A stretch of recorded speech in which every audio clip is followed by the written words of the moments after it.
Chairman, मैं सबसे पहले तो सर तवज्जो दिलाना चाहूँगा आपकी और आपके तवस्सुत से इस ऐवान की। न्यूज़ वन हमारा एक चैनल है टीवी का, जिसको 2 दिन पहले सडनली बंद कर दिया गया है, और जो अखबारी रिपोर्ट्स हैं वो ये हैं कि उनको कोई नोटिस नहीं दिया गया, उनसे पहले जवाब नहीं लिया गया, सबसे पहले बंदिश के अहकामात जारी हुए, इसलिए कि कुछ रिमार्क्स ऐसे आए हैं किसी साहब की गुफ्तगू से जो नाशाइस्ता करार दिए गए और ये एक्सट्रीम एक्शन लिया गया। मैं ये कहता हूँ कि मीडिया पहले ही हमारे यहाँ बहुत दबाव में है, आज़ादी इजहार राय पे पहले ही बड़ी कदगने हैं, पहले ही बोलना लिखना बहुत मुश्किल हो चुका है।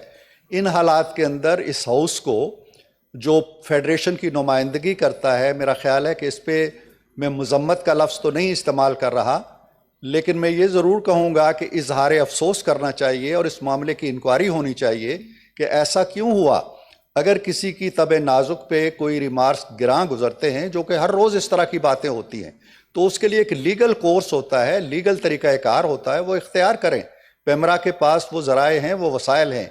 ये जो आमराना किस्म का अंदाज़ है कि उठ के चैनल को बंद कर दिया, उसका गला घोंट दिया, इसी तरह फिर साफ़ी बेरोज़गार होते हैं, इसी तरह उनकी माली मुश्किलात होती हैं। तो मैं चाहता हूँ कि मेरे कोलीग्स भी इस पे इज़हार अफसोस करें और हुकूमत की तवज्जो दिलाएं। दूसरा जनाब आली, ये जो मामला मियाँ चन्नू के हवाले से आया है और जिस पे गुफ्तगू हो रही है, ये ज़ाहिर है कि इसमें कोई सियासी तकसीम की बात नहीं है। हुकूमत को भी इतना ही दुख है, वज़ीर-ए-आज़म साहब का भी बड़ा एक सख्त बयान आया है, हमें भी उतना ही दुख है। लेकिन मामला ये है कि क्या हम दुख कर लें, आहोजारी कर लें, ये बयान दे दें कि हम कैफरे किरदार तक पहुंचा देंगे, ये कह दें कि हम छोड़ेंगे नहीं, ये कह देंगे कि वो बच के नहीं जाएंगे, ये कह दें कि जी आइंदा हम ऐसे नहीं होने देंगे। ये बातें हम बरसों से सुनते चले आए हैं। कोई ऐसा तरीक़ाकार वज़ा होना चाहिए। अभी ये तजवीज़ आई है एशि की तरफ से कि ये मामला इंसानी हुकूक की कमेटी के पास पहुंचा दिया जाए।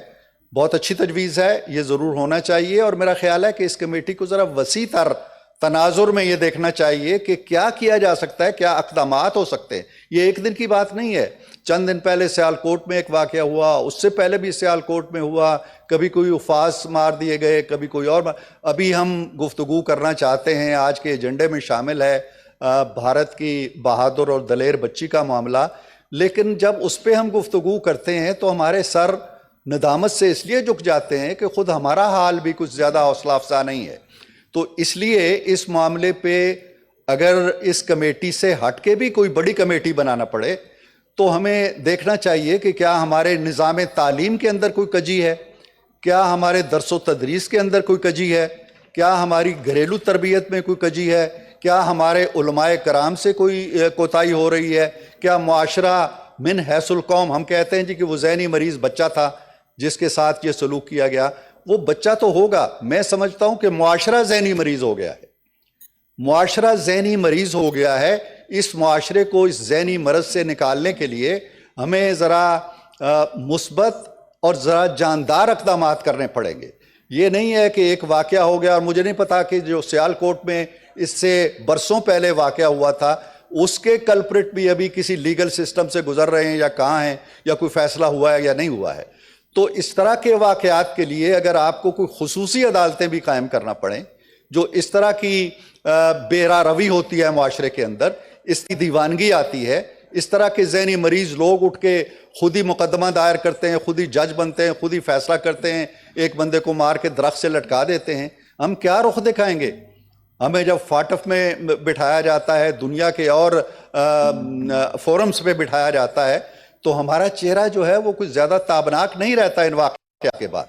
तो इस मेरी गुजारिश ये है, मैं 5 मिनट के अंदर अंदर अपनी बात ख़त्म कर लूँगा। मेरी गुजारिश ये है कि इस मामले को ज़्यादा संजीदगी से लिया जाए, एक कमेटी के सुपुर्द करके ये न समझ लिया जाए कि हमारा काम तमाम हो गया। इसको एक वसी तर कोई कमेटी बना ली जाए, ताकि हम देखें कि निज़ाम तालीम में किस तरह की इस्लाहात की ज़रूरत है, हमारा जो निज़ाम बना है वो किस हद तक इस मरज़ का इलाज करता है। तो ये हमें एक इज्तमाई एफर्ट की ज़रूरत है। اجتماعی کوشش کی ضرورت ہے، وگرنہ اس طرح کے واقعات ریپیٹ ہوتے رہیں گے. بہت شکریہ. Thank you, sir. Honorable Senator Bair Ahmad Khan Tangi.